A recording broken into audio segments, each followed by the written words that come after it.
We're here with Florian from Ubisoft. We're going to be talking about new upcoming game, Tom Clancy's Ghost Recon Future Soldier. And personally, I've played through the first two games on both console and PC. I'm pretty familiar with it, and we're going to see what the difference is between, say, the newer games.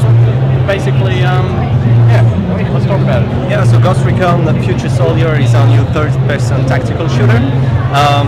So obviously the player will be part of that elite team in charge of saving the world from an international conflict, and to do so you'll have to use future weapons such as the optic camo to be invisible, different tools like the magnetic goggles, drones to identify the environment, the position of your opponents in order to plan tactics and be the quietest professional as possible. So we have the game embeds different modes, a campaign playable as a single player or in co-op that will lead you from Africa to Arctic. We have a multi-mode, 6 versus 6. The ability to choose between 3 classes of soldiers to gain level and experience to really improve the skills that you're looking to improve depending on the way you play. Depending on the class you'll take, you'll play a different role within your team, and the whole idea is to play in cooperation once again.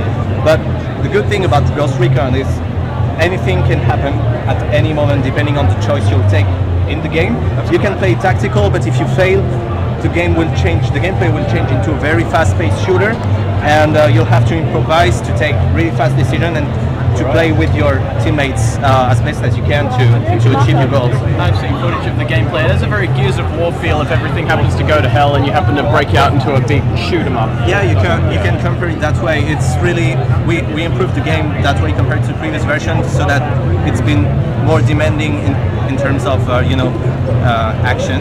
Yeah. And so as every players have their own way to play, we also embedded a feature called Gunsmith, which allows you to custom your weapon from the muzzle to the optics to the ammo, to have really like the weapon that suits your way of playing, depending on if you prefer to snipe, to go through frontal assaults, or to play it stealth.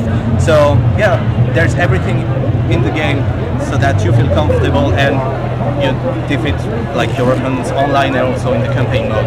Sounds like a fantastic feature. I could see myself throwing on a silencer and doing everything pretty much completely stealth, and I'd be able to do that if I was. I'm a fan of stealth games. Yeah. If I were to say want to finish the entire game completely ghost in and out, I could do that. That's definitely what the gameplay encourages.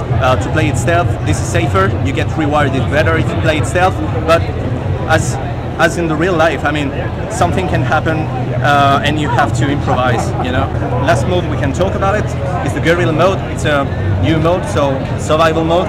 With your 3 teammates, you'll have to defend the position as long as you can to go through 50 waves of enemies, and this is probably the most demanding mode because it requires you to be skilled, accurate, to communicate, to be able to protect your zone accordingly, and to use all the different advanced weapons embedded in the game. The more you go through the waves, the more difficult it is to manage your ammunitions as well, and that's about it. Okay, thank you very much for that. Yeah, thank you. I'll be getting in line now to play my own sample of it. We can't film that unfortunately for obvious reasons, but thank you very much for your time. Thank you very much. Yep. It was nice meeting you. The game is available on May 24th on consoles and on June 14th on PC. Nice. Thank you.